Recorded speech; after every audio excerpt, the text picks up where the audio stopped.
President Obama meets this morning with Jordan's King Abdullah at the White House.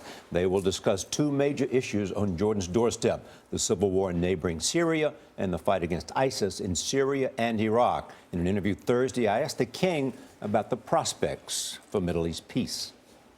The core issue is still the Israeli-Palestinian problem and Jerusalem, even though certain people don't like a reference made to that.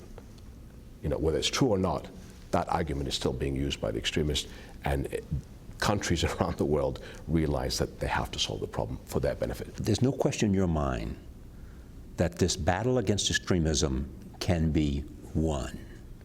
And the definition of won is what? Nations in the Arab and Islamic world have to stand up and say, you know, we're against this, and explain to our people there's a right and a wrong of this.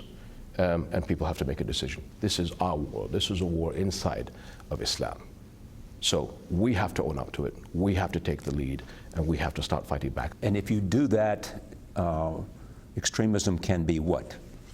Manageable?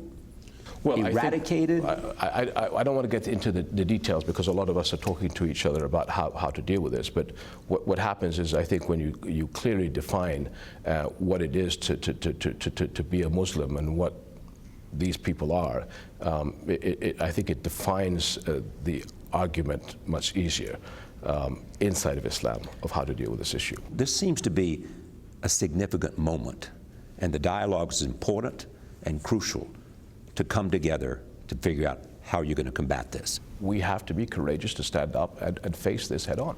And what's the risk to that, being courageous? What's the risk if we don't do it? You can see the full interview with King Abdullah tonight on my PBS program. I know when that ended, we both went, Did he say anything that surprised you, Charlie?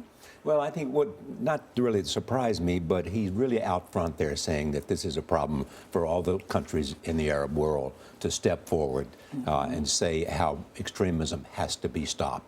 And it is a problem for them to point out how extremists don't represent Islam. And they're going to meet and possibly do something about it. You got that sense from him? Clearly. Yeah. And that's why he's in Washington, too, right. to talk to the president about it. Really very interesting. And we can say, did we mention we can see tonight on your PBS program? Tonight.